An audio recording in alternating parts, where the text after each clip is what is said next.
In movies and money, Jordan Peele's new film, Nope, took the #1 spot at the box office over the weekend. Let's find out what's coming out next at the movies with film critic Erik Childress. Hello to you, Erik. Hi, Angie. You say Nope is drawing both applause and skepticism. Please tell us why. Well, certainly, Angie. And the praise for the $44 million opening that Nope garnered this past weekend is for representing the kind of rarity we see these days. A big number for original content. Not a sequel, not an adaptation. The only universe it belongs to is the Jordan Peele universe, and almost no one has approached what he has done with his first 3 original movies as director. You have to go back to 2019 with Peele's Us to find the last original film to open as high as Nope did.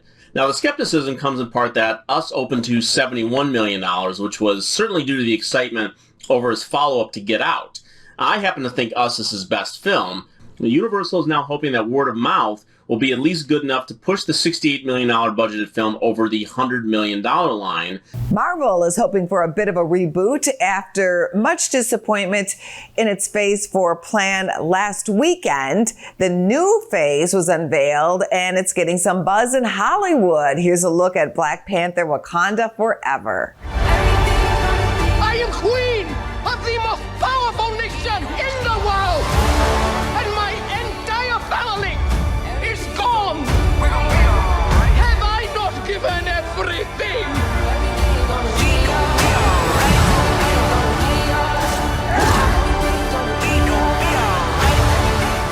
Do you believe Phase 5 with this Black Panther will go well? Thankfully, that preview you just showed suggests some hope that they are going to end this phase on a high note, paying tribute to the memory of Chadwick Boseman with what could be a very emotional experience for a lot of people this November. 2 new films debut at the box office this weekend. What are your thoughts about DC League of Super Pets? Well, I believe DC League of Super Pets could be an easy #1 this weekend, as I am expecting Nope to fall back, possibly as low as the teens.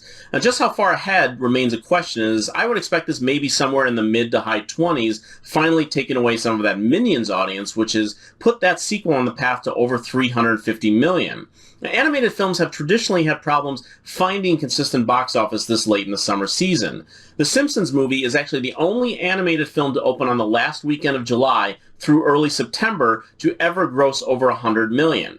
So that is a feat Warner Brothers would love to achieve with the Super Pets. If it could get itself over $30 million this weekend, it may actually have a chance. Well, there's also the new comic mystery from one of the stars of The Office. What is your review of Vengeance? I think this is one of the great surprises of the year, Angie. On the surface, there's a kind of only murders in the building vibe to it, with B.J. Novak, the writer, director, and star of the film, as a podcaster going to Texas to investigate the death of a woman he knew, and then discovering the intersection between myth and prejudice that comes with territoriality, and a need to make ourselves the stars of a movie that makes more sense to us than our reality.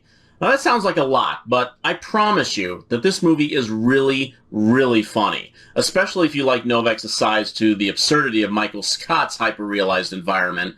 But the film is also about something, and while I think you could put this as part of a really strong double feature with Knives Out, you really leave with some food for thought, and I do hope that audiences discover Vengeance, which is one of my favorite films of the year. Busy times at the box office. Thank you, Erik, for the updates. Thank you, Angie. Go to businessfirstam.com for where to see our show on TV.